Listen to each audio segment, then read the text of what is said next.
আসসালামু আলাইকুম বন্ধুরা, তোমরা ভালো আছো? আজকে মাছ উচ্ছে আলু ভাজা করবো। মাছের খাটটা রানবো আর উচ্ছে আলু ভাজা করবো। তার লেগে আমার মশলাও রেডি। কালকের মাছ তো, তাই আজকেও একটু ভেজে নিচ্ছি। কালকে ভেজেই রেখেছিলাম, আজকেও একটু ভেজে নিচ্ছি হালকা করে। এই যে মাছটা, যে কড়াইয়ে তেল আর এই যে পেঁয়াজ দিয়ে দিলাম। এই যে পেস্টটা একটু আধ ভাজা, যে টমেটো আদা রসুন পেস্ট, দুটো কাঁচামরিচ দিলাম, দিয়ে হলুদ লঙ্কা জিরে ধনিয়া গুঁড়ো দিলাম, দিয়ে এবারে যে খাট্টা মানে তেঁতুল খাট্টাটা দিয়ে একটু জলটা ফুটিয়ে মাছটা ঢেলে দেবো। একটু বেশি করে ঝোলটা আছে, এই জন্যে মাছের টক ধনিয়া পাতা দিলাম।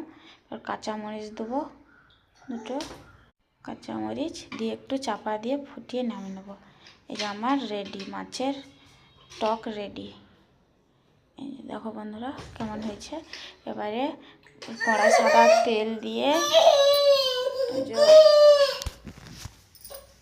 সাদা তেল একটু পেঁয়াজ আর দুটো লঙ্কা দিয়ে, যে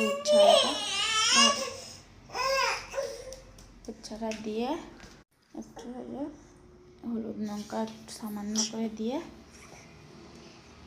একটু নাড়িয়ে হালকা করে ভেজে নেব।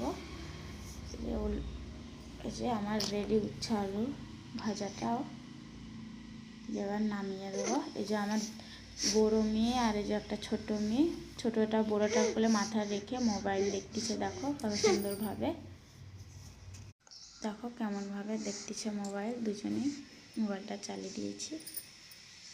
এদিকে আমার ভাতও ফুটতেছে, আর এদিকে এই যে আমার মাছের ঝোল উচ্ছে আলু ভাজা রেডি। আর এটা কচি সারেলাস। কেমন হয়েছে কমেন্ট করে বলো।